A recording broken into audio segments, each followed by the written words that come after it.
Malam di Villa Sunyi. Halo semuanya, di episode kali ini, kita bakal ceritakan kisah nyata dari seorang mahasiswa yang ngalamin hal aneh waktu diajak nginep di villa tua. Katanya sih, villanya udah lama kosong. Tapi malam itu, mereka nggak sendirian. Oke, siapin cemilan, matiin lampu, kita mulai ceritanya. Namaku Raffi, mahasiswa semester akhir yang doyan jalan-jalan, apalagi kalau gratisan. Suatu hari, temenku Dimas ngajak aku dan dua teman lain, Lala dan Adit, buat liburan ke sebuah villa di daerah Puncak. Katanya villa itu punya pamannya, dan boleh dipakai seminggu penuh. Gratis. Wah, gratis. Iya, cuma katanya, jarang ada yang betah di situ, kata Dimas sambil ketawa. Kenapa? Mahal listriknya. Bukan, katanya angker. Ah, tenang aja, kalau hantunya cakep, gue tembak. Kami semua ketawa, belum sadar bahwa itu bakal jadi candaan terakhir yang bisa kami lontarkan malam itu. Perjalanan kami sore itu agak aneh. Kabut turun cepat banget. Google Maps sempat error, muter-muter ke jalan kecil tanpa lampu. Begitu sampai, villanya, gede banget tapi kelihatan tua. Catnya terkelupas, jendela ada yang retak, dan papan kayu di depan bertuliskan, Villa Sunyi. Namanya aja udah ngajak berantem, gumam Adit. Kami masuk, dan dari dalam, udara langsung berubah dingin kayak di kulkas, padahal AC belum nyala.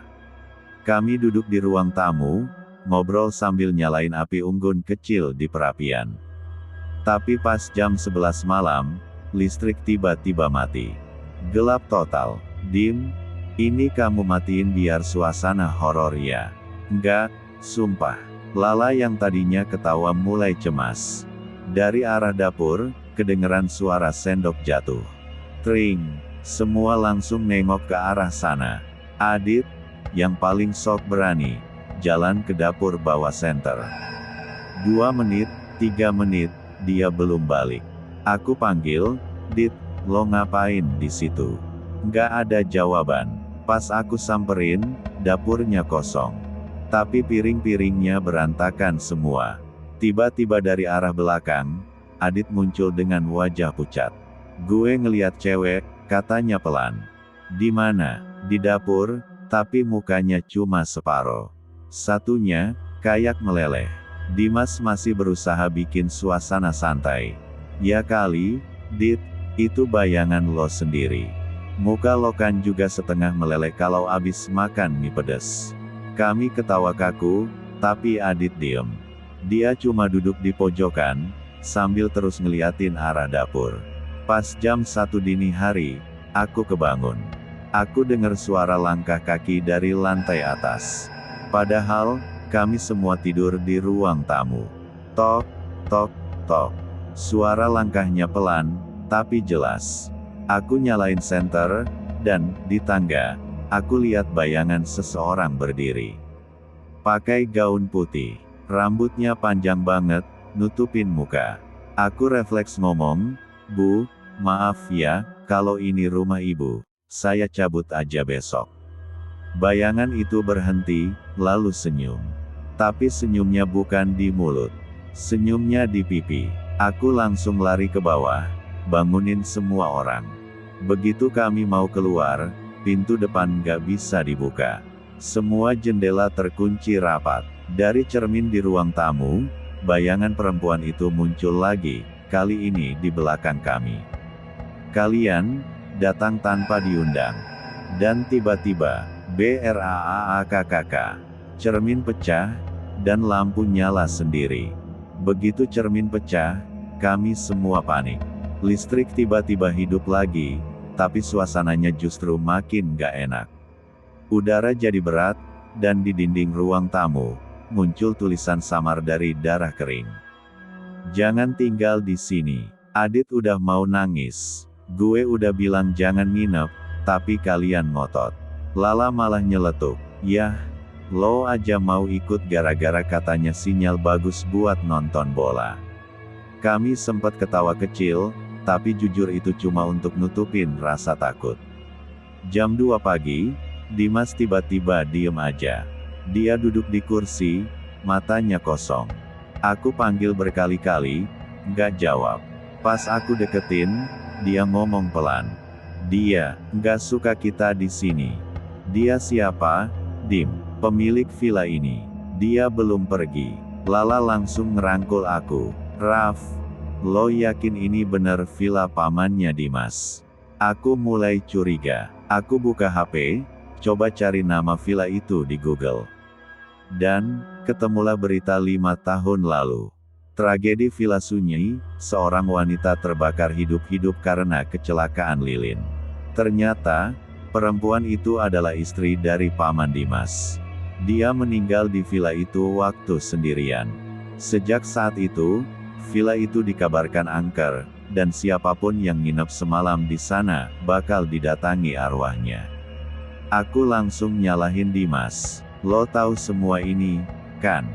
Dia cuma nangis dan bilang, gue kira udah aman, paman gue bilang dia udah pergi.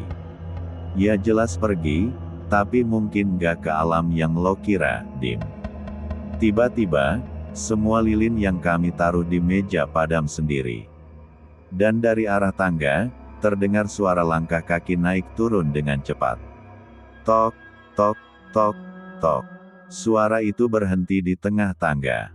Kami semua nunduk, berharap cuma halusinasi. Tapi dari atas, ada sesuatu yang jatuh pelan-pelan. Bukan bola, bukan barang. Itu kepala boneka, rambutnya terbakar sebagian, dan matanya bolong. Adit langsung teriak, udah, gue keluar aja. Dia lari ke pintu, tapi begitu dia sentuh gagangnya, kayak kesetrum. Dia terlempar ke belakang dan jatuh pingsan. Dari balik tangga, muncul perempuan itu lagi. Gaun putihnya robek, wajahnya setengah gosong, matanya kosong tapi berlinang. Dia jalan pelan ke arah kami. Setiap langkahnya, bikin lantai berderit. Kalian, tahu apa yang terjadi di sini? Aku berusaha bicara. Maaf, kami nggak tahu. Kami cuma numpang nginep. Dia berhenti di depan Dimas, lalu berbisik pelan. Kau, yang membuka pintunya lagi. Lalu, dia masuk ke tubuh Dimas. Dimas tiba-tiba berdiri. Suaranya berubah. Kalian semua, harus tinggal di sini, menemaniku. Kami lari ke kamar belakang, kunci pintu, dan baca doa sejadi-jadinya. Dari luar, suara langkah kaki dan ketawa perempuan itu terus kedengeran. Kadang, disusul suara Dimas yang manggil. Raffi, Lala, buka dong. Sampai akhirnya, jam 4 pagi, suara itu hilang. Kami buka pintu pelan-pelan, dan Dimas udah nggak ada. Yang tersisa cuma baju dia yang gosong di lantai. Kami bertiga langsung kabur dari villa itu. Begitu sampai jalan utama, aku nengok ke belakang. Villa itu, ternyata udah nggak ada. Cuma tinggal lapangan rumput kering. Lala gemetar. Raf, kita tadi nginep di mana? Aku cuma bisa diem. Tapi pas aku buka kamera HP, di galeri ada foto terakhir malam itu. Kami berempat lagi selfie di ruang tamu.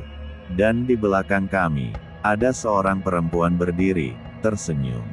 Dan itulah, Sobat Malam, kisah malam di Villa Sunyi. Kadang, tempat yang terlihat sepi bukan berarti kosong.